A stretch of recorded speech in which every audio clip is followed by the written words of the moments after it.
కూటమి ప్రభుత్వం మెడలు వంచైన రైతులకు న్యాయం చేస్తామని స్పష్టం చేశారు వైసీపీ జిల్లా అధ్యక్షుడు అనంత వెంకటరామరెడ్డి. సీఎం చంద్రబాబుకు కనువిప్పు కలిగించేందుకే ఎల్లుండి అన్నదాత పోరు కార్యక్రమం నిర్వహిస్తున్నట్లు పేర్కొన్నారు. అనంతపురం వైసీపీ జిల్లా కార్యాలయంలో అన్నదాత పోరు పోస్టర్లను ఆయన ఆవిష్కరించారు.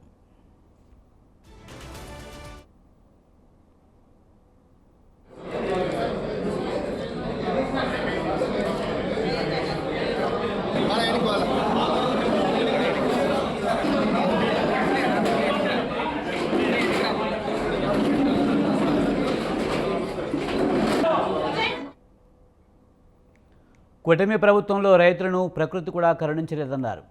చంద్రబాబు ప్రభుత్వ సహకారము లేకపోవడంతో రైతులు అన్ని రకాలుగా ఇబ్బందులు పడుతున్నారని చెప్పారు.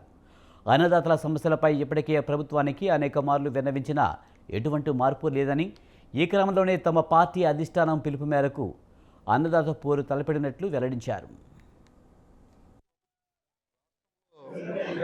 రైతులందరూ కూడా ఎన్నో కష్టాలు కూడా ఎదుర్కొంటున్నారు. ఈ రాష్ట్రంలో కూటమి ప్రభుత్వం ఏర్పడినప్పటి నుంచి గత సంవత్సరము అతివృష్టి అనావృష్టి వలన పెద్ద ఎత్తున రైతాంగం కూడా నష్టపోవడం కూడా జరిగింది. మరీ ముఖ్యంగా అనంతపురం జిల్లాలో గత ఖరీఫ్ అలాగే రబీ రెండు దాంట్లో కూడా అతివృష్టి అనావృష్టి వలన పంటలకు మాత్రం ఎక్కడ గానీ సరిగా పండక పెద్ద ఎత్తున నష్టపోయారు. పెట్టుబడి కూడా తిరిగి రాని వైనాన్ని కూడా ఎక్కడ గానీ ప్రభుత్వం అనేది కూడా గత సంవత్సరం కూడా ఆదుకోలేదు. ఈ సంవత్సరమైనా రైతాంగానికి కూడా మంచి వర్షాలు వస్తుంటే ఈ రోజు ప్రకృతి కూడా కరుణ లేదు. మనం ఎన్నుకున్న ప్రభుత్వాలకు కూడా ఎక్కడ గానీ జాలి లేదు, సహకారం లేదు రైతాంగానికి.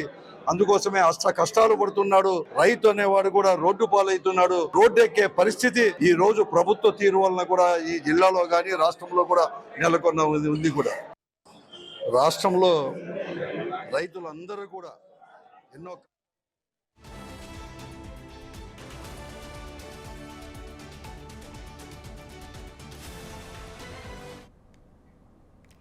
కూటమి ప్రభుత్వ మెడలు వంచైన రైతులకు న్యాయం చేస్తామని స్పష్టం చేశారు వైసీపీ జిల్లా అధ్యక్షుడు అనంత వెంకటరామరెడ్డి. దీనిపై మరింత సమాచారాన్ని మా కరెస్పాండెంట్ ఆర్కే సూర్య అందిస్తారు. ఆర్కే సూర్య, కూటమి ప్రభుత్వంపై రైతు సమస్యలపై పోరుబాట చేసేందుకు వైసీపీ సిద్ధమవుతుంది. దీనికి సంబంధించి పూర్తి సమాచారం ఏంటి?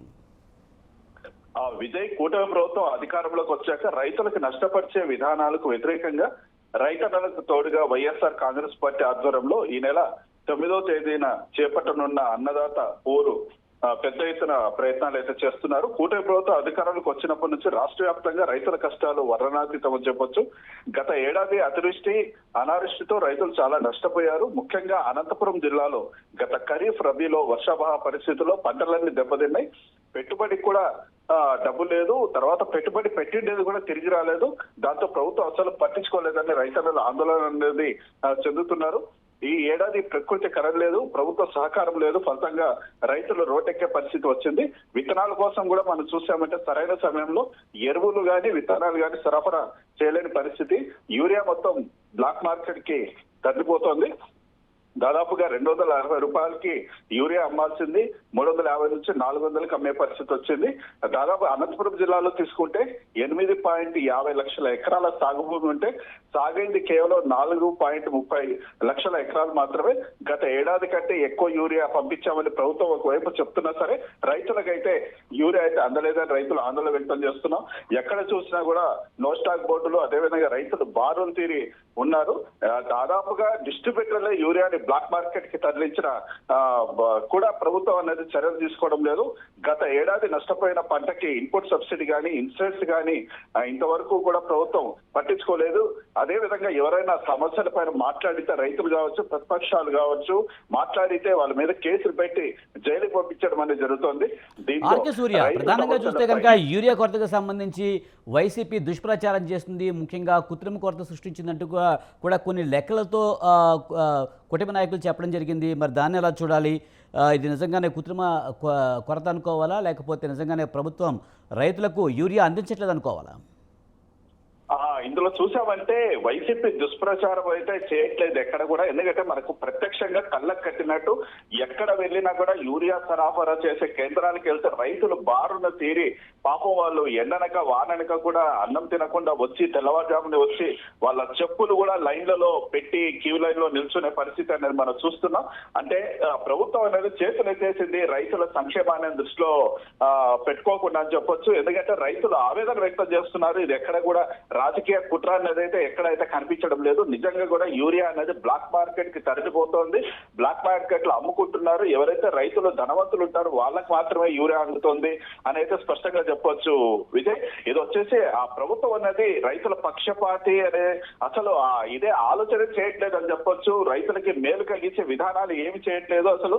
ఈవెన్ ఏదైతే రైతు కేంద్రాలు అయితే ఉన్నాయో అక్కడ సరైన, ఎందుకంటే వర్షానికి తగ్గట్టుగా రైతులు ఏ విత్తనాలు వేసుకోవాలి, ఏ పంటలు వేసుకోవాలని చెప్పి అధికారులు లేదు, అగ్రికల్చర్ అధికారులు లేదు, యూరియా అందట్లేదు.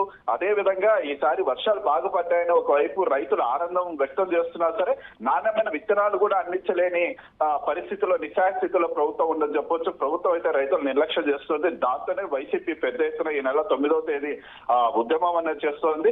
ఎక్కడెక్కడ రెవెన్యూ డివిజన్లు ఉన్నాయో అక్కడంతా కూడా వినతి పత్రాలు ఇస్తున్నారు. రైతులు కూడా పెద్ద ఎత్తున పాల్గొనాలని కూడా ఇప్పటికే వైసీపీ రైతు సంఘం పిలుపు ఇవ్వడం జరిగింది. పెద్ద ఎత్తున రైతులు కూడా పాల్గొనే అవకాశం ఉంటుంది. కాబట్టి ఈసారైనా రాష్ట్ర ప్రభుత్వం కనివిప్పు కలిగి వాళ్ళు ఆలోచించి రైతులకు మేలు చేసే ప్రయత్నం చేస్తే చాలా బాగుంటుందని అయితే రైతులు కోరుకుంటున్నారు విజయ్. ఆర్కే సూర్య, ముఖ్యంగా వైసీపీ అన్నదాత పోరు కార్యక్రమానికి సంబంధించి కుటుంబ ప్రభుత్వం ఏమైనా స్పందించిందా? అలాగే యూరియా కొరతపై ప్రభుత్వం తీసుకుంటున్న చర్యలేంటి? దీనికి సంబంధించి పూర్తి సమాచారం ఏంటి?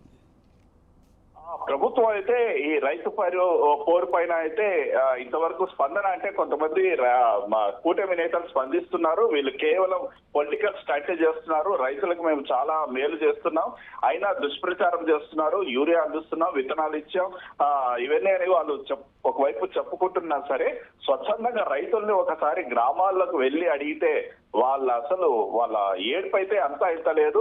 ఎందుకంటే వర్షాలు పడ్డాయి, విత్తనాలు ఇవ్వలేదు, యూరియా ఇవ్వలేదు, కొరత సృష్టిస్తున్నారు, ఆ బ్లాక్ మార్కెట్ లో అమ్ముకోవడం జరుగుతుంది, ఇవన్నీ చేస్తున్నారు. కాబట్టి రైతులైతే ఆగ్రహానికైతే గురవుతున్నట్టయితే మనకు తెలుస్తోంది. అదే విధంగా ఈ మంత్రులైతే, కూటమి మంత్రులైతే చాలా చెప్తున్నారు, మేము ఏదో యూరియా ఎక్కడ లోటు లేకుండా, నో స్టాక్ లేకుండా మొత్తం అందరికీ అందించే ప్రయత్నం చేస్తున్నామని చెప్తున్నారు. మరి ఎందుకు రైతులు ఇంకా తెల్లవారుజామున ఇంకా కార్యాలయం తీయకనే వచ్చి వాళ్ళు క్యూ లైన్ లో ఎందుకు నిల్చుంటున్నారు?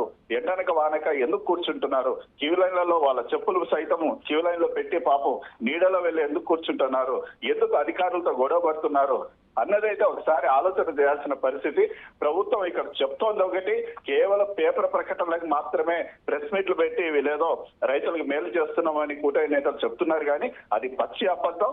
రైతుల పరిస్థితి అయితే అత్యంత దారుణంగా ఉంది. మనకు అన్నం పెట్టే రైతే ఈ రోజు కన్నీరు గారుస్తున్నాడు ఆంధ్రప్రదేశ్ రాష్ట్రంలో. కాబట్టి రాష్ట్ర ప్రభుత్వం దీనిపైన దృష్టి సారించాలి. సారిస్తే తప్ప రైతు జీవితాలు బాగుపడే పరిస్థితి లేదు. అందుకోసమే వైఎస్ఆర్ పార్టీ పెద్ద ఎత్తున 9వ తేదీ రైతు పోరు కార్యక్రమం పెట్టింది.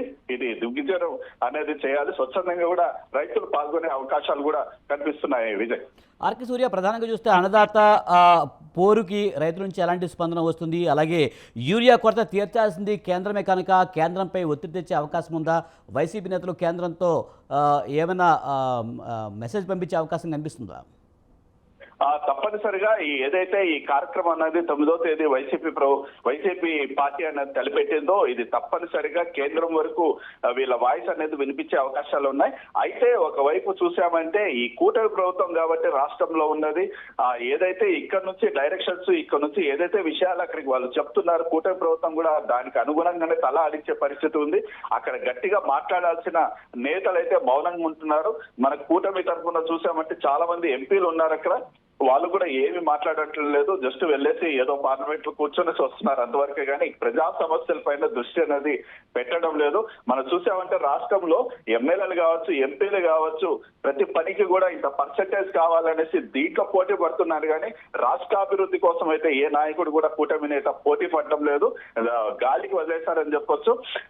ఆ క్రమంలో వైసీపీ అన్నది ఇది పెద్ద ఎత్తున ఒక పెద్ద కార్యక్రమం తలపెట్టింది. రైతుల పక్షాన నిలబడడానికి, పోరాటం చేయడానికి.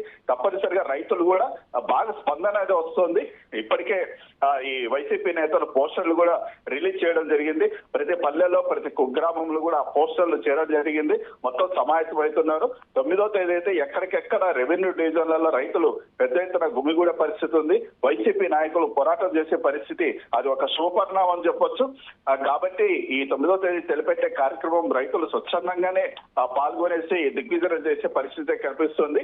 దీంతో కేంద్రం అనేది తప్పనిసరిగా వినాల్సిన పరిస్థితి ఈ వాయిస్ ని. కాబట్టి రాష్ట్ర ప్రభుత్వం కూడా నివేదిక పంపించాల్సి అయితే ఉంటుంది. ఇంటెలిజెన్స్ ద్వారా కూడా వెళ్లే అవకాశాలు ఉన్నాయి. మరి కూటమి ప్రభుత్వంలోనే కలిసి ఉంది కాబట్టి మరి బీజేపీ నేతలు ఆడ కేంద్రం స్పందిస్తుందా లేదా అనేది వేచి చూడాల్సిన పరిస్థితి.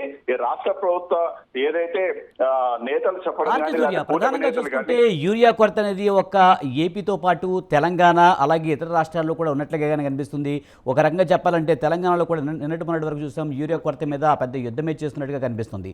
ముఖ్యంగా కేంద్రం ముఖ్యంగా స్పందించాల్సిన అవసరం ఉందా? ఇప్పటికైనా ఒక రాష్ట్రంలో కాదు అన్ని రాష్ట్రాల్లోనూ ఇలాంటి సమస్య ఉన్న క్రమంలో కేంద్రం స్పందించాల్సిన అవసరం ఉందా?